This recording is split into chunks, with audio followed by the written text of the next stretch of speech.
Guys, അസ്സലാമു അലൈക്കും. അപ്പോൾ പെരുന്നാളൊക്കെ കഴിഞ്ഞിട്ട് എല്ലാവരും വീട്ടിലും ബീഫുകളുടെ ഒരു ഇതാവും തിരക്കോ. അപ്പോൾ ബീഫ് വെച്ചിട്ട് നമുക്ക് ബീഫ് ചില്ലി ഉണ്ടാക്കിയാലോ. ബീഫ് വെച്ചിട്ട് തന്നെ അല്ലേ ബീഫ് ചില്ലി ഉണ്ടാക്കിയാലേ. അപ്പോൾ ആ ബീഫ് നമ്മൾ നന്നായിട്ട് കഴുകിയതിന് ശേഷം കുക്കറിൽ ഇടുക. എന്നിട്ട് അതിലേക്ക് നമ്മൾ ഉപ്പ് ചേർക്കുന്നുണ്ട്.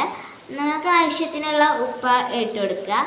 ഇനി അതിലേക്ക് നമ്മൾ മുളക് പൊടി, മഞ്ഞൾപ്പൊടി, കുരുമുളക് പൊടി, ഈ പൊടികളെല്ലാം നമ്മളിതിലേക്ക് ഇട്ട് കൊടുത്തതിന് ശേഷം വെള്ളം ഒഴിച്ച് വേവിക്കാൻ വെക്കുക.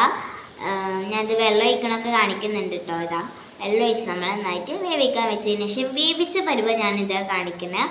നല്ല ആവി പാറുന്നുണ്ട്. ഇനി നമ്മളിതാ കട്ട് ചെയ്തെടുക്കണം. ഈ കട്ട് ചെയ്ത പരുവം ഇതാണ്.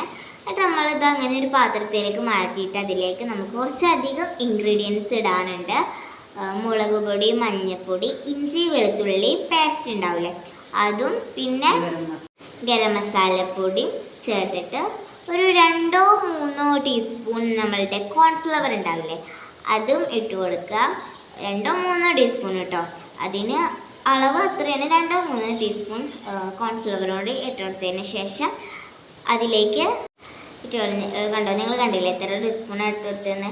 അതിലേക്ക് നമ്മളുടെ ചില്ലി ഫ്ലേക്സ് ഉണ്ടാവില്ലേ അതുകൂടി ഇട്ട് കൊടുത്തതിന് ശേഷം നാരങ്ങ നീരും പിഴിയണം കേട്ടോ.